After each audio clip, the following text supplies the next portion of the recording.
Back to immigration now. The White House with the full court press on that $3.7 billion request out of Congress had to deal with the flood of those illegals, including tens of thousands of children. This is dozens of illegals also are headed back to Central America, flown there by plane, the first to be sent back since the crisis started. Our chief White House correspondent, Ed Henry's on the North Lawn. Ed, good morning to you. Good morning. First, the politics in Washington. They're sending in big guns to the Hill. Is this bill in trouble?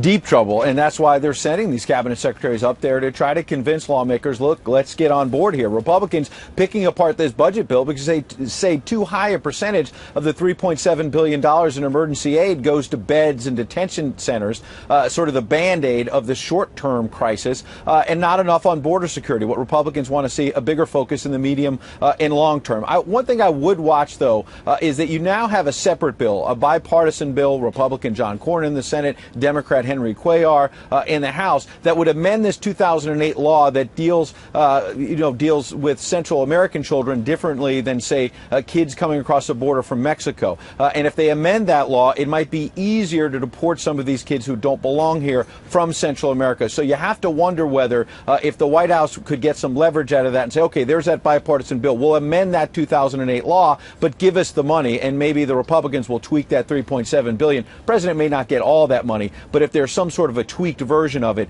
there may be a compromise. So tell me more about this plane that went back to Honduras, I believe. Do you have details or information about how that happened and why and how many involved?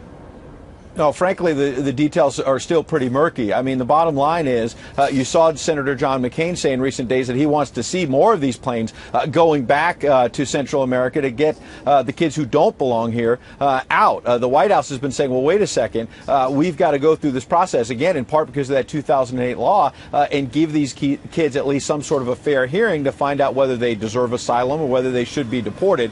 Of course, the likelihood, and we've heard this from the President's own Homeland Security Secretary, Jay Johnson, is that the vast majority of these kids coming from Central America are not going to get asylum and are eventually going to get sent back. But when will that be? It could be months away, Bill. When the officials you speak with at the White House hear many people say, hey, if you send some people home, that will send a strong message that it's not an open door no more. Do they believe that too or not?